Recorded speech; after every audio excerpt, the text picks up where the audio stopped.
நண்பர்களே, நம்மகிட்ட பார்த்தீங்கன்னா ஒரு ஐஃபோன் இருக்குது. இது நல்லா தான் ஆன் ஆகும். இதில் என்ன பிரச்சனைன்னு கேட்டிங்கன்னா, கேமரா ஒர்க் ஆக மாட்டுக்கு. அப்புறம் ஐக்ளோ லாக் எடுத்ததுலேருந்து சிம் கார்டு போட்டால் நெட்வொர்க் காட்ட மாட்டுக்கு. ஃபோன் வர்றது, டேட்டா யூஸ் பண்ணுறதுன்னு சொல்லிட்டு எதுவுமே ஆக்சஸ் பண்ண முடியாது. ஆனால் இந்த ஐஃபோனில் iOS 15 வரைக்கும் சப்போர்ட் பண்ணுது. அதனால் வாட்ஸ்அப், யூடியூப்னு சொல்லிட்டு எல்லாமே யூஸ் பண்ணிக்கலாம். இப்போதைக்கு ஒய்ஃபை யூஸ் பண்ணி தான் அதெல்லாம் ஆக்சஸ் பண்ணிகிட்டு இருக்கிறேன். சரி, இதுக்கு வந்து கேமராவும் மதர் போர்டு கிடச்சா நல்லா இருக்குன்னு சொல்லிட்டு இன்றைக்கி மதுரை சண்டே மார்க்கெட் போகிறோம். ஏன்னா இதுக்கு வந்து நம்ம கடையில் போய் கேட்டால் ஃபஸ்ட் காப்பி தான் தருவாங்க. அது நம்ம டூப்ளிகேட்டு தான். எத்தனை நாளைக்கு நிற்குன்னு தெரியாது, காசு அதிகமாக இருக்குது. இதுவே நம்ம பலாவார சந்தை, மதுரை மார்க்கெட், இந்த மாதிரி ஸ்கிராப் ஸ்டோர்லேருந்து நம்ம ஒரு ஐஃபோன் இதே போல் எடுத்து வச்சுக்கோங்களேன், அதுக்குள்ளே இருக்கிற ஸ்பேர் எல்லாம் ஒரிஜினலாக இருக்கும், ரேட்டும் கம்மியாக இருக்கும்ல. பொங்கல் லீவுக்கு சொந்த ஊருக்கு வந்திருக்கோம். சரி, அப்படியே மதுரைக்கு போயிட்டு ஞாயிற்றுக்கிழமை சந்தையில் நம்ம ஃபோனுக்கு ஏதாச்சும் ஸ்பேர் கிடைக்காதுன்னு பார்த்துட்டு, அது மட்டும் இல்லாமல் நம்ம OnePlus ஃபோனுக்கு கேஸும் டெம்பர் கிளாஸும் போடணும். மதுரையில் பார்த்தீங்கன்னா சென்னை ரிச்சி ஸ்ட்ரீட் மாதிரியே ஒரு பெரிய ஏரியா இருக்குது. அங்கே போயிட்டு கம்மியான ப்ரைஸில் எல்லாம் கிடைக்குன்னு சொல்லுவாங்க. ஸோ அதையும் போய் பார்த்துட்டு இன்றைக்கி மதுரைக்கு போகலாம் வாங்க. நான் ஒரு மலை நின்றுட்டு இருக்கிறேன். என் ஆப்போசிட்டில் பார்த்தீங்கன்னா சூரிய பகவான் பளீர்னு என் மூஞ்சில் வெளிச்சத்தை அடிச்சிட்டு இருந்தார். அதனால தான் வீடியோவில் கண்ணை ஒரு மாதிரி வச்சுட்டு இருந்தேன். அப்படியே இந்த பக்கம் பார்த்தீங்கன்னா அப்படியே மேற்கு தொடர்ச்சி மலைகளை ரசித்த மாதிரி கீழே பார்த்தீங்கன்னா வயல்வெளிகளாக இருக்கும். ஸோ பீஸ்ஃபுல்லாக இருக்கும். இந்த இடத்துல வீடியோ எதுக்கு வரேன்னா, சைலண்ட்டாக இருக்கும். நம்ம வீட்டுக்கிட்ட கச்சமுச்சான்னு கத்திட்டு இருப்பாங்க. இங்கே கொஞ்சம் சைலண்ட்டாக இருக்குமேன்னு சொல்லிட்டு தான் நான் இந்த மலையை வந்து இன்ட்ரோ மட்டும் ஷூட் பண்ணிகிட்டு இருக்கேன். சரி, வாங்க போகலாம்.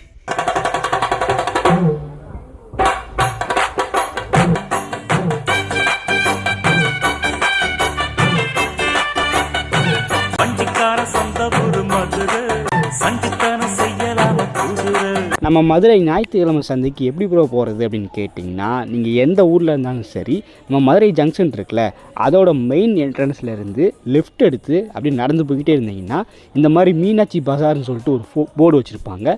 இந்த வழியாகவும் ஞாயிற்றுக்கிழமை சந்தைக்கு போகலாம். இல்லை அப்படியே ஸ்ட்ரெயிட்டாக போனீங்கன்னு வச்சுக்கோங்களேன், இந்த வளைவு வரும், சிம்மக்கல்னு சொல்லுவாங்க. ஸோ அந்த ஸ்டாப்பிங் ஒரு சிக்னல் போட்டிருப்பாங்க, அங்கேருந்தும் நீங்கள் மதுரை ஞாயிற்றுக்கிழமை சந்தைக்கு போகலாம். ஸோ இந்த மாதிரி 2 வழி இருக்குது. நம்ம மதுரை சண்டே மார்க்கெட் எவ்வளோ நேரம் ஓப்பன் ஆகிருக்கும் அப்படின்னு கேட்டிங்கன்னா, நீங்கள் அந்த மார்க்கெட் போன உடனே பல்லாவர சந்தை மாதிரி ரோட்டில் தார்பாயை வச்சு பொருட்களை விற்றுட்டு இருக்காங்களே, அந்த மாதிரி கடைகள்லாம் பார்த்தீங்கன்னா காலையில் 6 மணிக்கு ஓப்பன் பண்ணி நைட்டு வரைக்கும் கூட இருக்கும் அப்படின்னு சொல்லிக்கிறாங்க. பட் இந்த பக்கம் பார்த்தீங்கன்னா ஒரு மேம்பாலம் மாதிரி இருக்கும். அது கீழே வந்து ஒரு கடைகளாக இருக்கும், ஒரு சந்து மாதிரி இருக்கும். அதுக்குள்ளே போனீங்கன்னா அந்த சுத்தியல், அருவா, இந்த மாதிரி பைக் ஸ்பேர் பார்ட்ஸ்னு சொல்லிட்டு எக்கச்சக்கமான பொருட்களை விற்கிறதுக்கான கடைகளாக இருக்கும். அதெல்லாம் பார்த்தீங்கன்னா சண்டே மட்டும் கிடையாது, அது எல்லா நாளுமே ஓப்பனாக இருக்கக்கூடிய கடைகள். ஸோ அது பார்த்தீங்கன்னா சண்டே அன்னைக்கு மதியம் மட்டும்தான் இருக்கும். நீங்கள் கம்மி விலையில் அருவா, கத்தி, இந்த கிளிக்கூண்டு, அப்புறம் பைக்குக்கான ஸ்பேர் பார்ட்ஸு, இந்த மாதிரி ஏதாச்சும் பொருட்களை வாங்க வாரீங்க அப்படின்னா சண்டே வரதை அவாய்ட் பண்ணிடுங்க. ஏன்னா இந்த மாதிரி புது பொருட்களை விற்கிற கடைகள் வந்து மதியம் வரைக்கும் தான் இருக்கும். ஆனால் மற்ற அந்த ஸ்கிராப் எலக்ட்ரானிக்ஸ் மாதிரி பல்லாவரசம் இந்த மாதிரி வெளியில் விற்றுட்ருக்காங்களே, அது வந்து சண்டே அன்னைக்கு ஈவினிங் வரைக்கும் தான் இருக்கும். அதை வாங்க போகிறீங்க அல்லது இது வாங்க போகிறீங்கன்னா அதுக்கேற்ற மாதிரி டைமிங்கை பார்த்து வச்சுக்கோங்க. நான் மதுரைக்கு போகிறதுக்கே டைம் 1 மணிக்கு மேலே ஆகிப்போச்சு. மார்க்கெட்டில் கொஞ்சம் கூட்டமாக தான் இருந்துச்சு. சரின்னு ஃபஸ்ட்டு கடைக்கு போனேன். அங்கே பார்த்தீங்கன்னா இந்த கேசட் போட்டு பாட்டு கேட்போம்ல, அந்த மாதிரி ரேடியோலாம் நிறைய கிடந்தது. என்கிட்ட வந்து சிடி போட்டு படம் பார்க்குற மாதிரி, அது வந்து பேட்டரியில் ஒர்க் ஆகும், அந்த மாதிரி டிவைஸ் ஒன்று இருக்குது. அது கொஞ்சம் ஸ்பேர் தேவைப்படுது. இந்த கடையில் பார்த்தேன். அதுக்கு அதே போல் மாடல் இருக்கிற நிறைய டிவைசஸ் கிடந்தது. ஸோ அங்கேருந்து ஒரு சில டிவைசஸ் மட்டும் பர்ச்சேஸ் பண்ணிட்டேன். மித்தது பார்த்தீங்கன்னா இது கேசட் போட்டு பார்க்குற மாதிரி தான். ஸோ என்கிட்ட கேசட் கிடையாது, அதனால் அதை வாங்கலை. இன்னொரு கடைக்கு வந்தாங்க, இந்த சிடியாக ஊற்றிக்கிட்டு இருக்காங்க. எல்லாமே புது சிடி, அதாவது பழைய படம் தான், இன்னி கவர் பிரிக்காமல் அப்படியே இருக்குது. ஒரு சிடியோட ப்ரைஸ் பார்த்தீங்கன்னா 20 ரூபா சொன்னாங்க. அதில் நம்ம படிப்புக்கு தேவையான சிடி இருக்குது, அப்புறம் பேய் படங்கள் அதுன்னு சொல்லிட்டு எக்கச்சக்கமாக இருந்துச்சு. ஒரு ரேக்கில் வந்து பேய் படமாக அடுக்கி வச்சுருக்காங்க. அங்கே பார்த்தீங்களா ஒரு பையன் பார்த்துக்கிட்டு இருக்கானா, வா அருகில் வா, படம்லாம் பயங்கரமாக இருக்கும். சின்ன வயசில் பார்த்து அரண்ட படம். ஸோ அந்த படத்தை தூக்கி அவன் பார்த்துக்கிட்டு இருந்தான். அந்த ஐயா வந்து அந்த பக்கம் எம்ஜிஆர் படம், பழைய படமாக வச்சுருந்தார். எல்லாமே அடுக்கடுக்கு வச்சுருக்காரு, ஒரு கலெக்ஷனாக வச்சுருக்காரு. இதை வாங்குறதுக்கு நிறைய பேர் வந்துக்கிட்டு இருந்தாங்க. நம்ம இங்கேருந்து ஒரு 4-5 பேய் படத்தை வாங்கிட்டு போயிட்டுருக்குறோம். பக்கத்துலேயே பார்த்தீங்கன்னா இந்த மாதிரி டைப் ரைட்டிங் மிஷின் ஒன்று இருந்துச்சு. இது டேமேஜான கண்டிஷனில் இருக்கா என்னன்னு தெரியல. மேலே வந்து கொஞ்சம் ஓப்பனாக இருக்குது, கொஞ்சம் க்ளீனாக தான் இருக்குது. இது ப்ராக்டிஸ் பண்ணுறதுக்கு வச்சுக்கலான்னு சொன்னாங்க. அவங்க கடையிலேயே பார்த்தீங்கன்னா இந்த மாதிரி பழைய பாத்திரங்கள்லாம் இருந்துச்சு. அந்த சிடி விற்றாங்களே, அவர் கடையிலே டிவிடி பிளேயரும் இருக்குது. அது ஒர்க் ஆகும் தான் சொன்னார். சிடி, டிவிடி, கேசட்டுக்குன்னே அவருக்கு தனியாக கடை போட்டிருந்தார். பார்க்கறதுக்கு நல்லா இருந்துச்சு. இன்னொரு கடையில் பார்த்தீங்கன்னா செட்டாப் பாக்ஸாக போட்டிருந்தாங்க. எனக்கு வந்து டாடா ஸ்கையோ எந்த டிஷ்ஷுமே எங்கள் வீட்டில் கிடையாது. ஆனால் செட்டாப் பாக்ஸ் எடுத்து போனோம்னு வச்சுக்கோங்களேன், பின்னாடி வந்து இந்த பென்ட்ரைவ் போடுற ஆப்ஷன்லாம் இருக்கும். ஸோ அதை வந்து பென்ட்ரைவ் மூலமாக பாட்டு கேட்குறதுக்கு, படம் பார்க்குறதுக்கு யூஸ் பண்ணிக்கலாம்ல. ஸோ அந்த மாதிரி ஒரு ஐடியா இருந்துச்சு. அதனால் டாடா ஸ்கையோட ஒரு செட்டாப் பாக்ஸ் வாங்கியிருக்கிறோம். ப்ரைஸ் பார்த்தீங்கன்னா 500 600 சொல்லுவாங்க. நம்ம கொஞ்சம் பேரம் பேசி வாங்கிக்கலாம். டாடா ஸ்கையோட செட்டாப் பாக்ஸ் பார்த்தேன். அதுக்கப்புறம் பழைய செட்டாப் பாக்ஸ் ஏர்டெல், சன் டைரக்ட், டிஷ்னு நிறையா இருந்துச்சு. இதுக்கான ஸ்பேர் ஏதாச்சும் தேவைன்னா கூட இங்கே வந்து தாராளமாக வாங்கிக்கலாம்.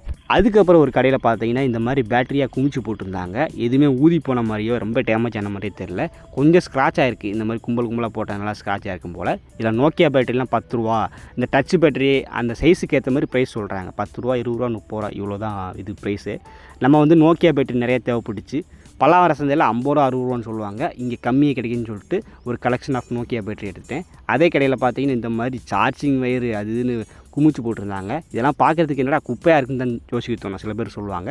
பட் இதெல்லாம் எடுத்து போனால் நம்ம ஒர்க் ஆகாத பொருளையும் நம்ம ஒர்க் ஆக வச்சுக்கலாம். அந்த மாதிரி எல்லாமே ஒரு ஸ்க்ராப்பு ஸ்பேர் தான். இங்கே எலக்ட்ரானிக்ஸ் எதுவுமே வேஸ்ட்டாக போகாது. ஏதாச்சும் ஒன்று ஒர்க் ஆக வச்சுக்கலாம். ஸோ அங்கே வாங்கிட்டு அப்படியே அடுத்த கடைக்கு போனேன். வெயில் மண்டையை பொழக்குது. ரொம்ப ஓவர் வெயில்னு நினைக்கிறேன். ஆனாலும் மக்கள் கூட்டமாக வந்து வாங்கிட்டு போயிட்டுருக்காங்க. இன்னொரு கடையில் பார்த்தீங்கன்னா ரொம்பவே கூட்டமாக இருந்துச்சுங்க. நான் என்னடா அப்படி பார்க்குறாங்கன்னு சொல்லிட்டு என்னால் கேமரா கூட உள்ளே நுழைக்க முடியல. அதுக்கப்புறம் வெயிட் பண்ணி கூட்டம் போன பிறகு பார்த்தா அந்த கடையில் பவர் பேங்கை விற்றுக்கிட்டு இருக்காங்க. ஒரு பவர் பேங்க் வந்து 200 ரூபாயாம்மா. என்னடா இவ்வளோ விலை சொல்கிறாங்கன்னு பார்த்தா அது ஒர்க் ஆகுமாம்மா. அங்கேயே வந்து செக் பண்ணி காட்டுறாங்க. கரண்ட்டை வச்சு சார்ஜ் போட்டு காட்டுறாங்க. இது எதுலேயுமே சார்ஜ் இல்லை. ஆனால் அங்கே வந்து எல்லாமே மிக்சடாக இருக்குது. எம்ஐ பவர் பேங்கு, ஐஃபோனுக்கு சப்போர்ட் பண்ணுற மாதிரி பவர் பேங்கு, இந்த மாதிரி எம்ஏஹெச் அதிகமாக இருக்கிற பவர் பேங்க்லாம் இருந்துச்சு. எல்லாமே ஒர்க் ஆகும்னு சொல்லிட்டு செக் பண்ணி காட்டி விற்றுக்கிட்டு இருக்காங்க. பவர் பேங்க் கடையை தவிர்த்து அடுத்த கடையில் பார்த்தீங்கன்னா ஒரு ஐயா பழைய துணிமணிலாம் விற்றுட்டு இருந்தார். அவர் கடையில் ஒரு பிரிண்டர் மட்டும் இருந்துச்சு. அதுவும் பாருங்களேன், அந்த கனெக்டிங் கேபிள் எல்லாத்தோட சேர்த்து இருக்குது. கெனானோட பிரிண்டர் நினைக்கிறேன். ஜெராக்ஸ் மிஷின் என்னன்னு தெரியல. இதெல்லாம் யூஸ் பண்ணி பார்த்தது கிடையாது.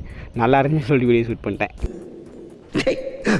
அடுத்து ஒரு கடையில் பார்த்தீங்கன்னா பேட்டரி மூலமாக ஒர்க் ஆகக்கூடிய நிறைய ஸ்க்ராப் டிவைஸ் எல்லாம் போட்டிருந்தாங்க. இந்த தையல் மிஷின், அப்புறம் எஃப்எம் ரேடியோ அதெல்லாம். ஸோ எப்படி ஒரு கண்டிஷன் கேட்டேன். இது பேட்டரி போட்டால் ஒர்க் ஆகும்னு சொன்னார். ஸோ எது ஒர்க் ஆகும், எது ஒர்க் ஆகும்னு சொல்லிட்டு அவரே சொல்லிடுறாரு. அதுக்கேற்ற மாதிரி தான் ப்ரைஸ் இருந்துச்சு. நமக்கு அந்த கடையில் எந்த பொருளும் தேவையில்லை. அடுத்த கடையில் பார்த்தீங்கன்னா செருப்பெல்லாம் விற்றுக்கிட்டு இருந்தாங்க. செருப்பு, ஷூ இந்த மாதிரி நிறையா இருந்துச்சு. ப்ரைஸ் கம்மியாக தான் இருந்துச்சு. இது ஒரிஜினலாக என்னென்னு தெரியல. நீங்கள் யாரும் யூஸ் பண்ணியிருந்தீங்கன்னா இதை கமெண்ட்டில் சொல்லிட்டு போங்க. அப்புறம் இன்னொரு கடையில் பார்த்தீங்கன்னா இந்த மாதிரி கேஸ் எல்லாம் போட்டிருந்தாங்க. இது இப்போ வர மொபைலுக்கு கிடைக்காது, பழைய மொபைல் போல். ஸோ ப்ரைஸ் பார்த்தீங்கன்னா 50 ரூபா, 30 ரூபா அந்த மாதிரி தான் இருந்துச்சு. அவர் கடையிலே பார்த்தீங்கன்னா டிவியெல்லாம் இருந்துச்சுங்க. இது வந்து ரெகுலராக வைக்கிற கடை போல். சண்டே அன்றைக்கி ஸ்பெஷலாக திறந்து வச்சுருக்காங்க. அங்கே இருக்கிற டிவி எல்லாம் சேல்ஸ்க்கு வச்சுருக்காங்க. கொஞ்சம் பழைய டிவி தான், ரிப்பேர் பண்ணி அதை சேல் பண்ணிகிட்டு இருக்காங்க போல். எப்போ இந்த கடைக்கு வந்தாலும் வாங்குறதுக்கு கொஞ்சம் கூட்டம் வந்துட்டு தான் இருக்கும். ஏன்னா இவங்க டிவி விற்கிறாங்க, ப்ரொஜெக்டரும் ஒர்க்கிங் கண்டிஷனில் விற்கிறாங்க. இந்த கடையில் விற்கிறது எல்லாமே ஒர்க்கிங் கண்டிஷன் தான். அடுத்து ஒரு கடையில் இந்த மாதிரி டிவைசஸ் எல்லாம் புதுசாக விற்றுக்கிட்டு இருந்தாங்க. இது என்னென்னு தெரியுதா? படம் பார்க்கும்போது ஃபோனை வந்து அந்த ஸ்க்ரீனுக்கு பின்னாடி வச்சுன்னு வச்சுக்கோங்களேன். அந்த ஸ்க்ரீனில் வந்து படம் பெருசாக தெரியும். ப்ளஸ் ஸ்பீக்கரோடு சேர்த்து இந்த கடையில் விற்றுக்கிட்டு இருந்தாங்க. இந்த ரெண்டத்தையும் கம்பேர் பண்ணி படம் பார்க்கும்போது ஹோம் தியேட்டர் அளவுக்கு இல்லைனாலும் ஏதோ ஒரு அளவுக்கு இருக்கும். இன்னொரு கடையில் பார்த்தீங்கன்னா இந்த பேட்டரி போட்டு டிவிடி பிளேயில் படம் பார்க்குற மாதிரி ஒரு டிவைஸு, லேப்டாப் மாதிரியே இருக்குது. கீழே பார்த்தீங்கன்னா ரவுண்டாக இருக்கா, அது அமுக்குனா அந்த டோர் ஓப்பன் ஆகும். அதுக்குள்ளே தான் சிடி போடணும். மேலே வந்து ஸ்க்ரீனை லேப்டாப் மாதிரி வச்சுருக்காங்க. இதை ஃபுல்லாலாம் மூட முடியல, சும்மா கொஞ்சம் மேலே கீழே அட்ஜஸ்ட் பண்ணிக்கலாம் போல். வெயிட் கொஞ்சம் ஜாஸ்தியாக இருந்துச்சு. அதே கடையில் இந்த மாதிரி பழைய ஃபேன்லாம் கம்மி ப்ரைஸில் விற்றுக்கிட்டு இருந்தாங்க. அப்புறம் இன்னொரு கடைக்கு போனோம். அங்கே பார்த்தீங்கன்னா இந்த சின்ன பசங்க விளையாடுற விளையாட்டு சாமான்கள்லாம் எது எடுத்தாலும் 50 ரூபா, 100 ரூபா அந்த மாதிரி ப்ரைஸில் விற்றுட்டு இருந்தாங்க. சிலது வந்து ரேட்டு ரொம்ப கம்மியாக சொல்கிறாங்க. ஆனால் என்ன கொஞ்சம் லைட்டாக டேமேஜ் ஆகிருக்கும் போல். ஒருத்தவங்க வந்து வாட்ச் வாங்கினாங்க. இந்த வாட்ச் வந்து 200 ரூபாயாம்மா. பேரம் பேசி 100 ரூபா அப்படி தான் வாங்கிட்டு இருந்தாங்க. அந்த கடையில் சின்ன பசங்களுக்கு தனி செக்ஷன் வச்சுருக்காங்க. பெரிய ஆளுக்கு யூஸ் பண்ணுற மாதிரி ட்ரிம்மரு, கால்குலேட்டரு அந்த மாதிரி இந்தந்த கேட்ஜெட்ஸ் எல்லாமே தனித்தனியாக போட்டு வச்சுருக்காங்க. நீங்கள் மதுரை சண்டே மார்க்கெட் எப்போ வந்தாலும் இந்த கடை மட்டும் தனியாக தெரியும். ஏன்னா அந்த மாதிரி தார்பாயெல்லாம் போட்டு குமிச்சு வச்சுருப்பாங்க. நம்ம பக்கத்தில் பார்த்தீங்கன்னா ஒருத்தர் வந்து கால்குலேட்டர் வாங்கிட்டு இருந்தார். என்னடா கால்குலேட்டர் இவ்வளோ ப்ரைஸ் கம்மியாக சொல்கிறாங்க, 100 ரூபா அப்படி இப்படின்னு சொல்லிட்டு ஒர்க் ஆகாமல் நினச்சா அவங்க பாருங்கள், அவர் அழுத்தி கட்டுறாரு, செக் பண்ணிகிட்டு இருக்காரு. ஒர்க் ஆகிட்டு தான் இருக்குது. அதை தவிர்த்து இந்த மாதிரி பொம்மை அப்படி இப்படின்னு சொல்லிட்டு நிறைய கேட்ஜெட்ஸ் இருந்துச்சுங்க. எல்லாமே கம்மி ப்ரைஸில் இருந்துச்சு. எங்கள் வீட்டில் இருக்க சின்ன பசங்களுக்கு கார் வாங்கலான்னு பார்த்தேன். ஆனால் இது எல்லாமே மேலே இருக்கிற மூடி உடஞ்சி, அல்லது ரிமோட் கார் அப்படின்னா அந்த சென்சார் இல்லாமல் இருக்குது, அந்த கண்ட்ரோல் இல்லாமல் இருக்குது. இந்த மாதிரி ஏதாச்சும் சின்ன சின்ன பிரச்சனையாக இருக்கும். வாங்கிட்டு போய் சரி பண்ணுற மாதிரி இருக்கும். அந்த கடையை விட்டு அடுத்த கடைக்கு வந்தேன். அங்கே பார்த்தீங்கன்னா ஒரு 3 மொபைல் வச்சுருந்தாங்க. எல்லாமே கொஞ்சம் பழைய வருஷம் தான், எதுவுமே லேட்டஸ்ட் கிடையாது. ப்ரைஸும் பார்த்தீங்கன்னா 500 600 சொன்னாங்க. ஆனால் ஸ்க்ரீன்லாம் உடஞ்சி போய் கிடக்கு. அப்புறம் அங்கே பார்த்தீங்கன்னா இந்த மாதிரி பெட்டியோட ஒரு டிவைஸ் ஒன்று வச்சுருந்தாங்க. என்னடா இது வினோதமாக இருக்குது அப்படின்னு சொல்லி பார்த்ததில் இது வந்து ஒரு மியூசிக் பிளேயருங்க. நம்ம இதுக்கு முன்னாடி இந்த இது பிலிப்ஸோட மியூசிக் பிளேயர்லாம் இருக்கும்ல, பின்னாடி திறந்து பார்த்தா அது பென்ட்ரைவ் போகிற மாதிரி ஆப்ஷன் இருக்கும். அது மூலமாக இன்பில்ட் மெமரி 1 GB கொடுத்துருப்பாங்க. அது பாட்டு ஏற்றி நம்ம கேட்டுக்கலாம்ல, அந்த மாதிரி ஒரு டிவைஸு. பின்னாடி வந்து பேட்டரி கிட்ட போடுற மாதிரி இருக்குது, ரீசார்ஜபிள் பேட்டரின்னு நினைக்கிறேன். ஸோ அது போட்டு இந்த டிவைஸை வந்து நம்ம ஒர்க்காக வச்சுக்கலாம். உள்ள இன்பில்டாக 1 GB மெமரி கொடுத்துருக்காங்க. இது ஒர்க் ஆகுமான்னு கேட்டேன், தெரிலன்னு சொன்னார். ப்ரைஸ் பார்த்தீங்கன்னா 150 ரூபா சொன்னார். நம்ம 100 ரூபாய்க்கு பேரம்பசி வாங்கியிருக்கோம். என்ன பிரச்சனை ஏது பிரச்சனைன்னு சொல்லிட்டு வீட்டில் போயிட்டு செக் பண்ணி பார்க்கலாம். அதே கடையில் இந்த மாதிரி பொட்டி பொட்டியாக என்னமோ வச்சுருந்தாங்க. பார்க்குறதுக்கு பால்ட் ஆயிலா அப்படின்னு நினச்சேன். ஆனால் இது ஃபுட்டு சம்திங் ஏதோ போட்டிருக்குது, என்னன்னு தெரியல. இது எதுக்கு விற்றுட்டுருக்காங்க எனக்கும் புரியல. இந்த கடைக்காரர் இது ஸ்கிராப் ஸ்டோர் வச்சுக்கிறான்னு தெரியல. ஏன்னா அங்கே வந்து மிக்சடு எலக்ட்ரானிக் கேட்ஜெட் கிடந்தது. இங்கே பார்த்தீங்கன்னா பாட்டு கேட்குற மாதிரி ஒரு மியூசிக் பிளேயரு ஏரியில் வச்சுருந்துச்சு. இதே போல் ஒரு 4-5 கிடந்தது. எல்லாமே கீபோர்டு அது இதுன்னு சொல்லிட்டு கொஞ்சம் மிக்சடாக வச்சுருந்தாங்க. இன்னொரு கடையில் இப்படிப்பட்ட ஒரு டிவைஸ் பார்த்தேன். இது என்னென்ன தெரில, ஆனால் ஃப்ரெஷ்ஷாக தான் இருக்குது. வெயிட்டு கொஞ்சம் ஜாஸ்தியாக இருந்துச்சு. இது என்னென்னு தெரிஞ்சால் கீழே கமெண்ட்டில் சொல்லிட்டு போங்க. இப்போ வந்திருக்க கடையில் பார்த்தீங்கன்னா எல்லாமே இந்த பழைய காலத்து FM ரேடியோ ஆம்பிளிஃபையர் இந்த மாதிரி செட்டு தான் விற்றுக்கிட்டு இருந்தாங்க. இந்த கடையில் வாங்குறதுக்கு கூட்டம் கொஞ்சம் நிறையா தான் இருந்துச்சு. இந்த ஒரு சோனி ஸ்பீக்கர் இருக்குது பார்த்தீங்களா, அதை வாங்குறதுக்கு அங்கே 4 பேர் பேரம் வச்சுட்டு இருந்தாங்க. இது வந்து சோனியோட ஆம்பிளிஃபையர், இந்த கல்யாண வீட்டில் போடுவாங்களா அந்த மாதிரி. இது எல்லாமே ஒர்க்கிங் கண்டிஷன். ஆமாம், அவர் வந்து பேட்டரி வச்சு செக் பண்ணி காட்டிகிட்டு இருக்காரு. நிறைய பேர் இந்த விண்டேஜ் ஐட்டத்தெல்லாம் பார்த்துக்கிட்டு இருந்தாங்க. அந்த கடைக்காரர் வந்து நம்ம சேனல் சப்ஸ்கிரைபர் போல், அவருக்கும் இந்த மாதிரி எலக்ட்ரானிக்ஸ் மேலே ரொம்ப இன்ட்ரெஸ்ட் போல். அதனால தான் இவ்வளோ கேஜெட்ஸை அவர் சேகரித்து வச்சுருக்காரு. மற்ற நாளில் இங்கேயே வேலை பார்க்காரு. சண்டே ஆனால் மட்டும் இது சேல் பண்ணுறதுக்கு சண்டே மார்க்கெட்டில் வந்து இந்த மாதிரி கடையை போட்டுறாரு போல். அவர்கிட்ட எல்லாமே ஒர்க்கிங் கண்டிஷனில் இருக்காமா. இது கொஞ்சம் தான், இன்னும் என் வீட்டில் நிறையா வச்சுருக்கேன் அப்படி சொன்னார். ஸோ இவர்கிட்ட எக்கச்சக்கமான விண்டேஜ் கேஜெட்ஸ் இருக்குது. மேபி உங்களுக்கு தேவைப்பட்டுச்சு அப்படின்னா அவர் நம்பர் நான் கீழே கொடுக்குறேன். நீங்கள் நேரடியாக வந்தால் கூட அவரை காண்டாக்ட் பண்ணி என்னென்ன பொருட்கள் இருக்குதுன்னு பார்த்து வாங்கிக்கோங்க. இல்லை நீங்கள் தூரத்து ஊரில் இருக்கீங்க, அவரை நேரடியாக வர முடியாதுன்னு சொன்னால் கூட அவருக்கு நீங்கள் வாட்ஸ்அப்பில் மெசேஜ் பண்ணிங்கன்னா என்னென்ன டிவைஸ் இருக்குன்னு காட்டுவார்.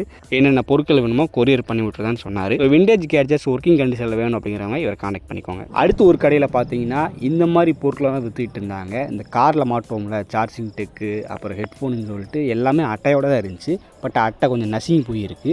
டெலிவரியில் எதுவும் டேமேஜ் ஆனதா என்னன்னு தெரியல. இப்படிப்பட்ட பொருட்கள், அப்புறம் அந்த வாஷிங் மிஷின், ஏசி எல்லாமே பழைய ஸ்கிராப் கண்டிஷனில் வச்சுக்கிட்டு இருந்தாங்க. இதெல்லாம் ஒர்க் ஆகுமான்னு தெரில. வயர் கியர்லாம் பிஞ்சு போய் கிடந்துச்சு.